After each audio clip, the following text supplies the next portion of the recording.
Good morning, everybody. It's bright and early on Monday. As you can see, I'm on my way to my shift at the Waffle House, the best side hustle ever. Anyway, today I wanted to talk a little bit about like gender roles and some of the overarching things that we humans do that may be contributing to some of the struggles that we women have. As a mother, and as I have more friends that are mothers, I'm finding that there's always this huge challenge because when we become mothers, we always feel like we lose a part of ourselves, or not that that part of ourselves is ever gone.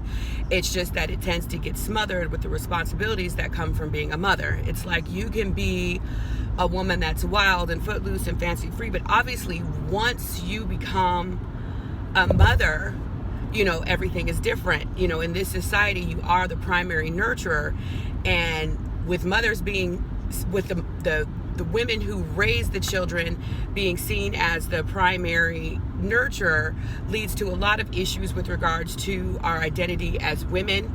There's a tremendous amount of guilt when we do things for ourselves, or sometimes in certain situations put ourselves first.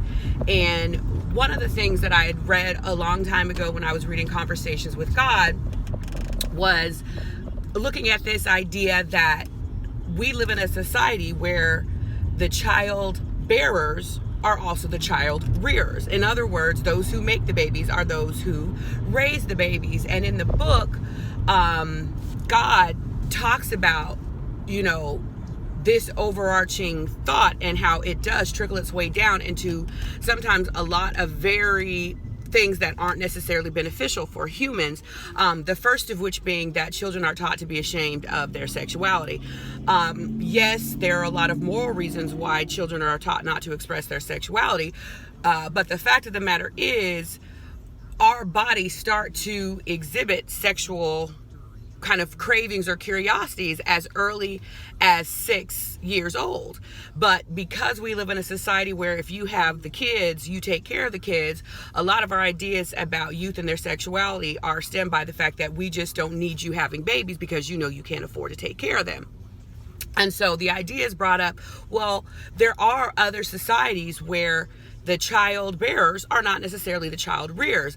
In fact, the idea that those who have the babies actually raise the babies are preposterous, because when you are actually fertile and able to have children, you're actually still very young in the grand scheme of things. I mean, if you think about it, we're pretty much fertile as women. A lot of girls start to get their periods, probably around the age of 12, 13, some younger.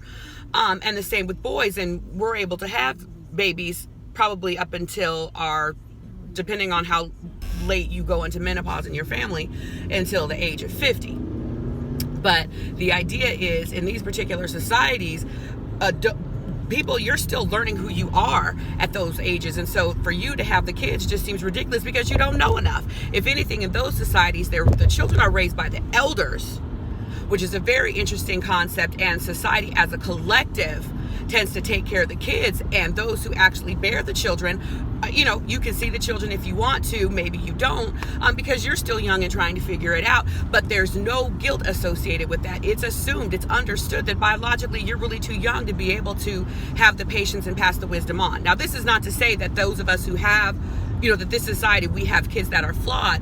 What I'm saying is it's a very interesting thing to think about, because those that are most prepared, maybe mentally, financially, and spiritually, to take care of the children are those that are the ones that take care of the children.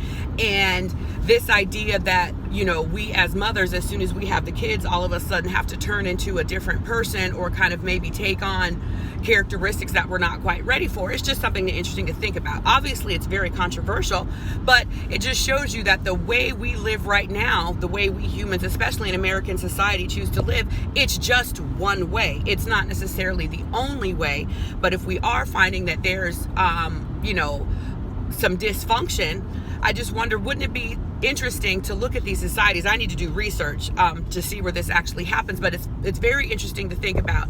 And I would wonder how the way we think about everything, just male-female relationships, gender roles, a lot of the stress and pressures that mothers feel, how many of those things might be eradicated if we just change who actually raised the babies.